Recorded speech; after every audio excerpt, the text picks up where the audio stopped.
Ukraine has clearly decided it wants to play the chess game in a smarter way, and they're trying to almost now put the pressure onto Russia. They've agreed to this immediate 30-day ceasefire. During that time, serious negotiations would begin. But before we get to that point, Russia itself has to agree to this proposal. So now suddenly Vladimir Putin is the one under pressure, not Volodymyr Zelensky. And if it is agreed to by Russia, I mean, there are fears that Russia could use the time to rearm and attack again. What would happen if they broke that ceasefire?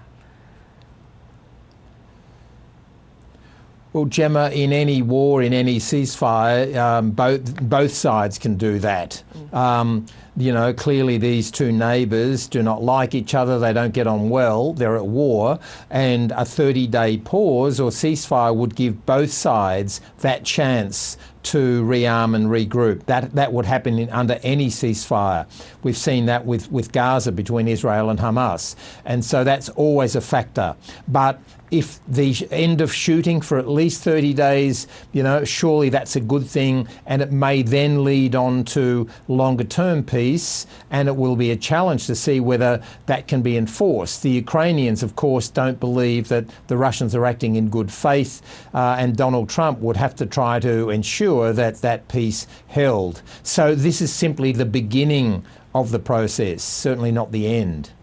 Now, John, it's been announced the US will resume intelligence sharing and security assistance for Kyiv. Is this part of this agreement? That's right. Marco Rubio, the Secretary of State, immediately announced that the US would be resuming its military aid and military intelligence. That was, of course, cut after that acrimonious meeting in the White House. That gave Russia a huge advantage on the battlefield, and psychologically it gave them a big propaganda victory. That's been resumed. So suddenly Russia is realising that they thought that Ukraine was completely isolated and that the relationship between the United States and Ukraine had broken down irrevocably. What this latest development coming out of Saudi Arabia indicates is that, in fact, Ukraine has managed to get itself back to the table. So this is actually a major victory for Ukraine. This is important for them to get back to the negotiating table, from which they really had been excluded for some time. And was anything further said about a security guarantee from the US to try to prevent Russia from invading again? The United States is resisting anything concrete on security guarantees.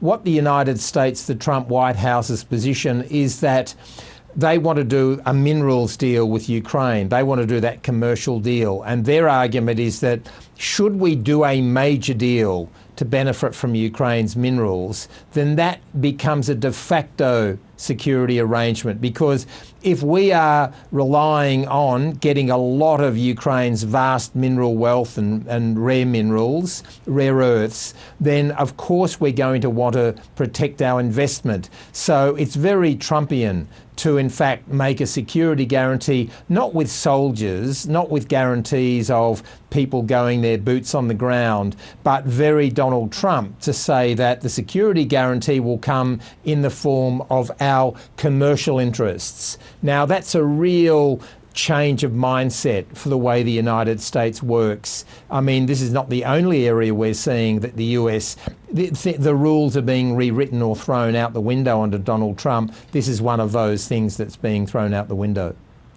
And while this is happening, or ahead of it, a drone attack, Ukraine's biggest since Russia's invasion. What was the damage with that? What do you make of the timing of it?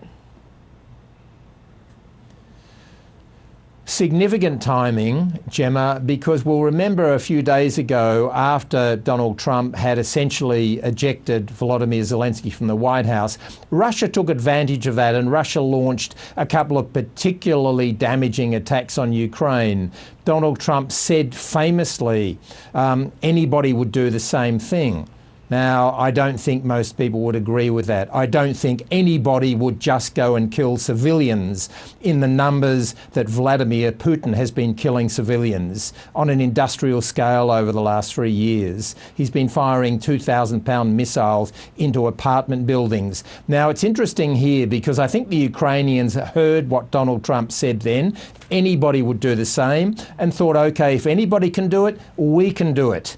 So Ukraine has used this bizarre sort of opening, this window, to launch a particularly major attack on the Russians themselves. So I think this is the Ukrainians' way of saying two people can do the same thing. And just briefly, John, Australia's taken part in a security meeting in Paris to discuss support for Ukraine if there is a peace deal. What's come from that? Well, I think what will happen next is, if there is an end to this dreadful war, is the reconstruction of Ukraine. Just like in Gaza, the reconstruction of Gaza. With these two wars, Gaza and Ukraine, there's been so much destruction that it's one thing to end the fighting, but then the real challenge comes in how to rebuild Ukraine, as in how to rebuild Gaza. And I think Australia wants to play a major role in the rebuilding of Ukraine.